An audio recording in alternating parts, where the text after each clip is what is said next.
Hey everybody, welcome back. So I'm out of the tarp shelter here again, and if you've been following my channel, you know that I've been fooling around with do-it-yourself silicone stove jacks, basically to use my wood stove with either a tarp or a tent, and kind of make it so that it seals up in the rain or snow, so you don't get moisture blowing back into your tent.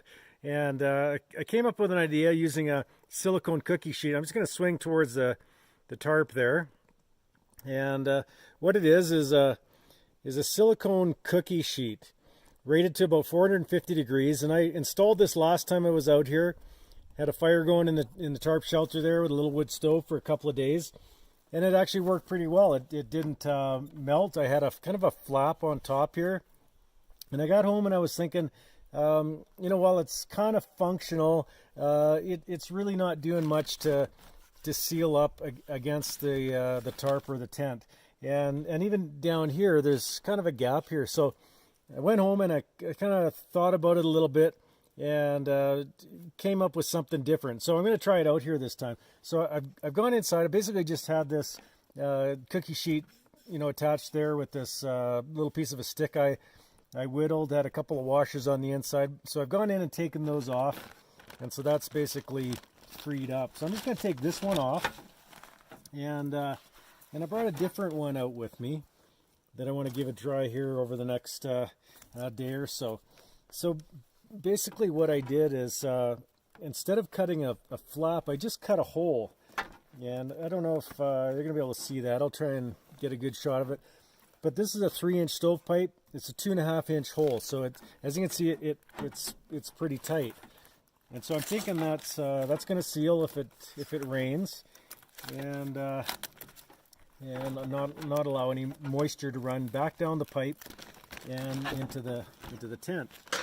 So I'm just going to slide that up there a little bit. So I think that's a better hole. But the question was, how do I seal the silicone up against the tarp material? I tried to get all kinds of different things to stick to the silicone sheet, and in the end, you'll have to watch that video, but I managed to get duct tape to stick on this by using crazy glue. So this duct tape, this happens to be Gorilla brand duct tape, sticks quite nicely to the silicone cookie sheet. So now that I got some duct tape on there, basically all I need to do is run a bead of duct tape all the way around this. Duct tape will stick to the tarp material and it'll stick to the duct tape that I got on there. And we should have a watertight seal on the whole thing. So going to be a little bit of fooling around here. Now this duct tape that I've got here is just kind of a generic one that I had at home. So it's nothing fancy, but it should stick just fine to the tarp and the other duct material. So let's see if I can manage all this with limited space here to try and allow you guys to see what I'm doing. So like I said, it sticks, the duct tape sticking very well to the black duct tape and also sticking well to the tarp material. So I had pretty good confidence that this would work. The thing that I really want to test here is, because the silicone is, it's very tight against this hot, what will be a hot pipe. So, the fact that it's stretched around there, once we got some heat in there, is that going to withstand the temperature? So, just while I continue to duct tape this on here, I did bring out my digital thermometer. So my plan is here tonight to let this thing run all night. I'll finish getting this duct taped up here. Build a rip-roaring fire in there tonight. Let it go for a good 12 hours overnight. I'll kind of take some temperatures, readings on the stove, and maybe first light tomorrow we'll get this thing stoked up again, and I'll come out, get a temperature on the pipe.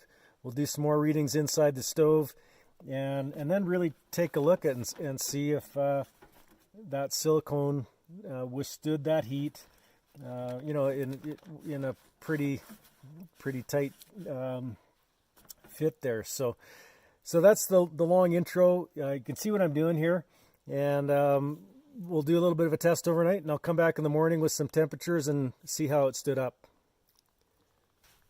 So we had a pretty good night last night. It's just about 8:15 in the morning, and wanted to just follow up on the temperature of the stove, see how the stove jack worked out. So as you can see, I got a pretty good fire going in there, and I'm going to try and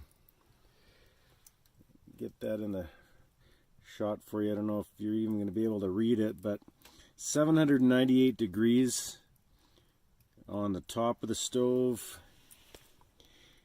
and 750 back at the base of the pipe. And as we go up the pipe, like I said, I don't know if you're going to be able to read it, but 675, about a third of the way up.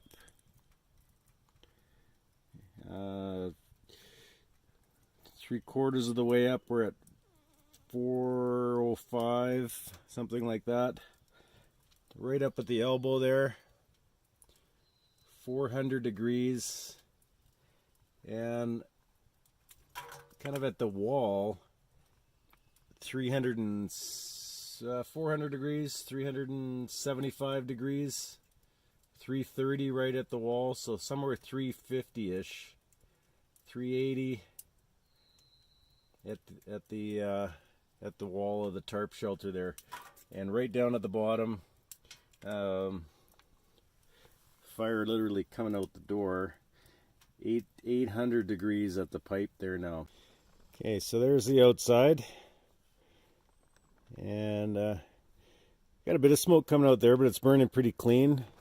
But there's the stove jack itself, and it doesn't look like there's any melting there, just a slight discoloration, but it's still sealed all the way around there. Let's just take a temperature reading. 340 degrees. 320, 325, 330, right at the wall there.